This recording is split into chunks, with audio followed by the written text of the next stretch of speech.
Welcome to the Grateful Living Podcast.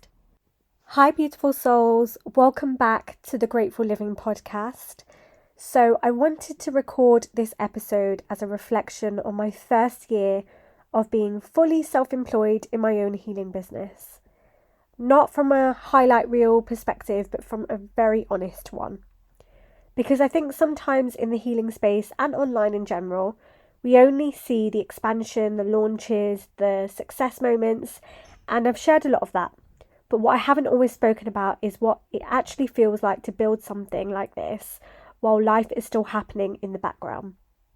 So in this episode, I wanted to share some of my journey, hopefully so that somebody else can find it useful if they're building something, holding space for others, or trying to grow while also navigating their own life. So if you're new here, a year ago I went fully into my business. Since then, there's been so much growth. New services like Reiki, reflexology, events, product launches, qualifications, client work, content creation, all of the visible things. But alongside that, there has also been grief, family responsibility, emotional load, and a lot of personal change. And I think one of the hardest parts about navigating all of that whilst being self-employed, especially in a healing business, is the uncertainty of it all. Because how do you plan your diary when life suddenly feels so uncertain? You don't want to ruin reputation by cancelling appointments. You don't want to let clients down, especially when you've worked so hard to build trust with people and create a good experience for them. But at the same time, you're also human navigating real life in real time. And that's something I've really struggled with recently.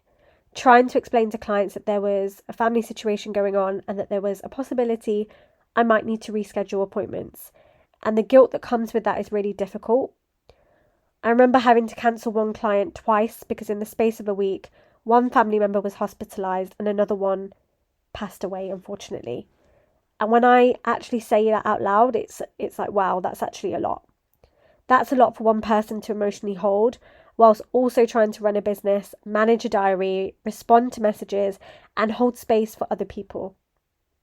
Because when you run a service-based business, especially in healing work, there's this pressure to function. People have booked appointments. People are paying for an experience. People are relying on you to show up as your best self.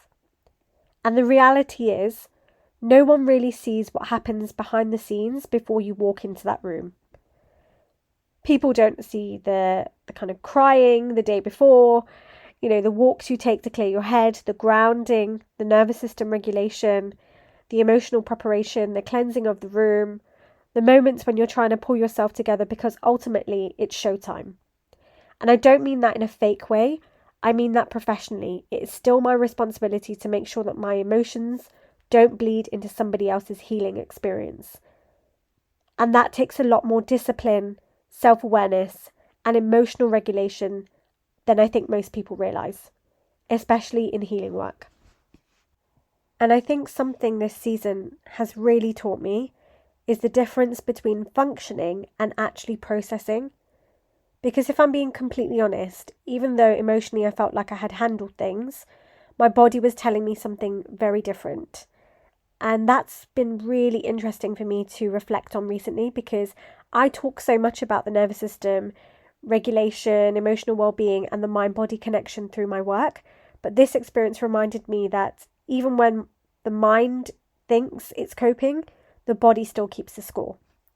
I started noticing it physically, like the puffiness, the exhaustion, the emotional eating, the cravings, the elevated stress levels, the feeling of constantly being on.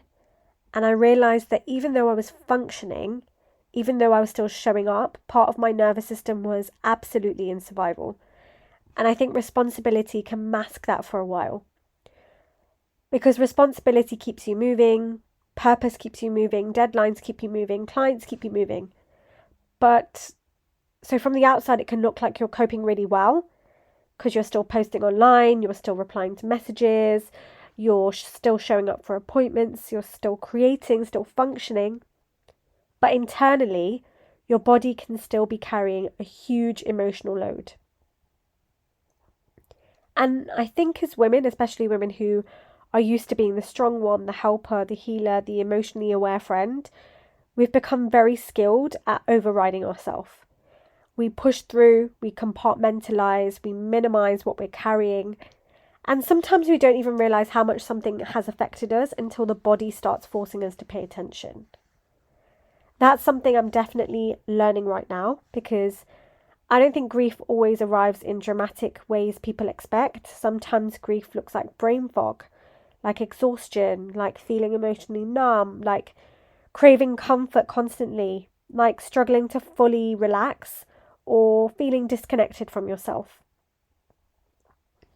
And I think there's also a difference between intellectually processing something and emotionally processing something. You can understand something has happened, you can say the words out loud, you can continue functioning, but the nervous system still needs time to catch up with what your life has experienced. And honestly, I think this experience has given me even more compassion for the body, because the body is never trying to punish us, it's communicating. It's asking for care, for slowness, regulation, rest, or for safety. And I think for a long time I associated strength with continuing to push through things. But now I'm learning that strength, real strength, also looks like slowing down, asking for support, resting without guilt, creating boundaries, and allowing yourself to be human whilst still building something meaningful.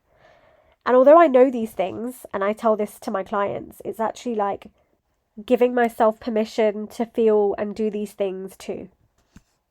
This experience has also made me really reflect deeply on the hidden labour that exists within the healing work and service-based businesses, because people often see the final result. They see the massage, the Reiki session, the candles, the calm music, the treatment room, the Instagram content, but they don't always see what goes on into creating that experience. They don't see the preparation beforehand, the grounding, meditation, energetic cleansing of the room, the emotional regulation, or like the intention behind every little detail. They don't actually see the amount of care that goes into making someone feel safe enough to soften. And honestly, I think that's because healing work is soft, nurturing, emotional, spiritual. People can sometimes unconsciously undervalue it, because what they're seeing is the hour in the room. What they're not seeing is everything surrounding that hour. The preparation beforehand, the emotional labour during the session, the aftercare, the years of learning, the courses, the studying, the case studies, the nervous system work I have to do on myself so I can hold space properly for someone else. And I think there's this misconception sometimes that because someone is caring, compassionate, spiritual, or heart-led, that means that they should constantly overgive, that their energy should always be available, that they should be undercharging, that they should endlessly accommodate everyone. And I think a lot of women in the healing profession really struggle with that, because we care deeply about people. We genuinely want to help. But wanting to help and abandoning yourself are not the same thing. And I think this year has really changed and challenged me to look at my own relationship with overgiving. Because if I'm honest, I know there were moments where I was stretching myself too thin emotionally because I didn't want people to feel disappointed. And I'm learning now that boundaries are not a lack of care. Boundaries are actually what allow care to become sustainable. Because if you're constantly emotionally overextending yourself, eventually resentment, exhaustion, burnout, or depletion starts to creep in. And that doesn't serve anybody. Not you, not your clients, not your relationships, not your nervous system. And I think I'm really learning now that my work deserves to be valued properly, not just because of the service itself, but because of everything that goes into being able to provide the service with intention and care. And I think one of the biggest personal shifts this year has been around people pleasing and approval, because for a long time I was attached to being good, to being endlessly available, easy, accommodating, understanding, self-sacrificing. And I think a lot of people are conditioned into that, especially women who naturally care for others. You become so used to making sure everyone else is comfortable that you stop asking yourself whether you are. And when you start changing that dynamic, people notice, when you stop over explaining or over giving or fixing everything, when you stop abandoning yourself to keep other people happy, some people experience that version of you differently. And that can feel really uncomfortable at first, especially if you're somebody who hates disappointing people. So this last year has really forced me to become more comfortable being misunderstood sometimes. More comfortable with the fact that not everyone will agree with your boundaries or support your growth or understand your capacity. And honestly, that's been painful in some ways. Because when you have a business, especially an online business, you really do start seeing who genuinely supports you. You notice the people who celebrate you wholeheartedly, who clap for you, encourage you, who genuinely want to see you win. And then you also notice the people who quietly watch, the people who consume your content, keep up with everything you're doing, but hesitate to publicly support you. And this year, I've become less tolerant of relationships where support feels conditional or performative, competitive, or one sided, because your circle should clap for you. Your circle should not make you feel guilty for growing. Your circle should not make you feel like you have to shrink yourself to stay lovable.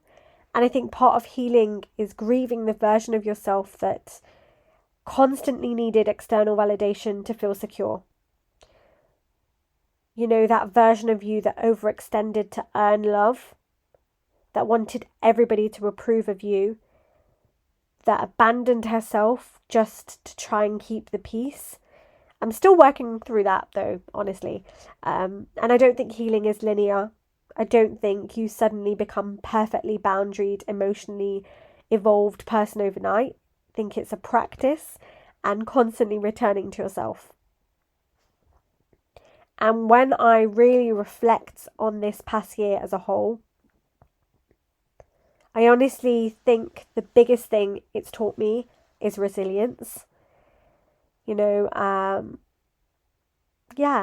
Not hustle culture resilience or never rest resilience or push through at all cost resilience, but grounded resilience. The kind where even when life feels heavy, uncertain, painful, or emotionally overwhelming, you still find a way to keep moving forward without completely abandoning yourself in the process. And I think that's what I'm most proud of. Not the numbers or the launches or the achievements, but the fact that even during some of the really difficult, challenging moments, I still kept finding my way back to myself. I showed up, created, held space, kept trying. And I think the best entrepreneurs, healers, coaches, creatives, or space holders, they're not the ones that never struggle.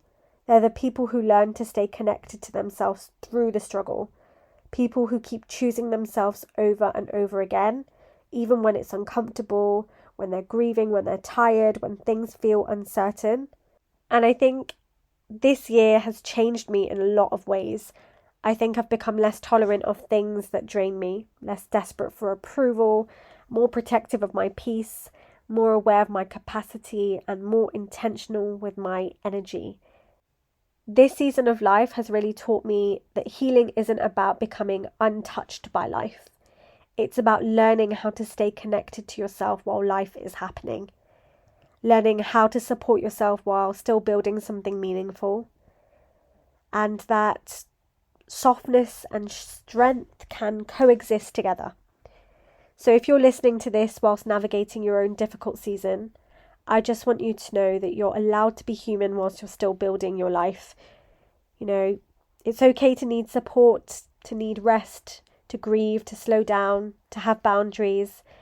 And you're allowed to stop overextending yourself trying to earn love or approval. You're still worthy, even when you're not constantly performing strength for somebody else. So yeah, I think that's where I'm currently at. Still learning, still healing, still growing, Still figuring things out in real time, but I'm also really proud of the woman I'm becoming through it all. Thank you so much for listening. Take good care. Until next time. Thank you for listening to today's episode. Don't forget to follow us on Instagram at _the_grateful_living.